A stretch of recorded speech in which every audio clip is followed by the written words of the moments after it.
அழிவுகளை தடுக்கிறதுக்காக இந்த யுக்தியை கையாண்டிருக்கோம். நிச்சயமா அழிவுகள் குறையும்.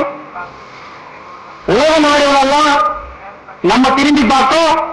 உலக நாட்டில் இருக்க அதிபர்கள் எல்லாம் நம்ம நோக்கி வருவாங்க. ஏன்னா வரப்போற 2025 அழிவுகள் அதிகமா இருக்கும். உலகம் முழுக்க நிறைய மரணங்கள் நிகழும்.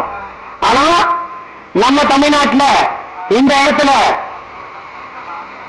மொத்தத்தில் இந்தியாவுக்குள்ளேயே மரணங்கள் குறையும், அழிவுகள் குறையும். இது சத்தியம், நிச்சயமா நடக்கும்.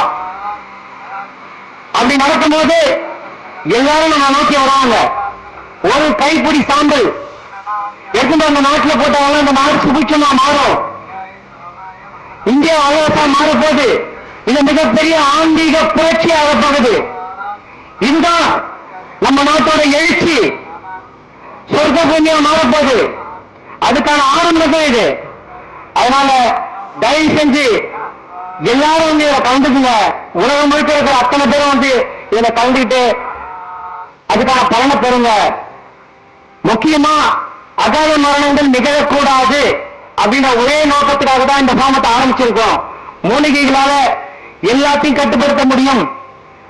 தெய்வங்களை கட்டுப்படுத்த மூலிகை, நவகிரகங்களை கட்டுப்படுத்தும், பஞ்சபூதங்களை கட்டுப்படுத்தும், மரணங்களையே மாற்றும்.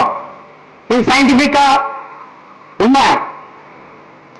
அதனால இந்த மூலிகைகள் மூலமா இந்த யாகங்கள் பண்ணும்போது, அந்த அதிரகசிய மூலிகைகள் மூலமா இந்த யாகங்கள் பண்ணும்போது அதிசக்தி வாய்ந்த மந்திரம், இந்த வேதியர்கள், சக்தி வாய்ந்த வேதியர்கள் அந்த ரகசிய மந்திரங்களை ஓடும் போது நிச்சயமா 33 தேவர்களும் இறங்குவாங்க. வாராகி தேவி மொத்த சக்தியை நின்று இந்த கலியுகத்தை ஆள போறாங்க.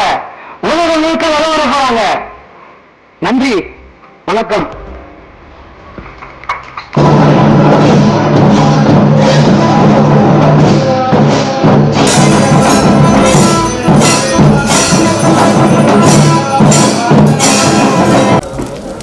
இவருடைய கடைசி அதிகாரி 13வது அத்தியாயமான ஆசிரியர் போறோம்.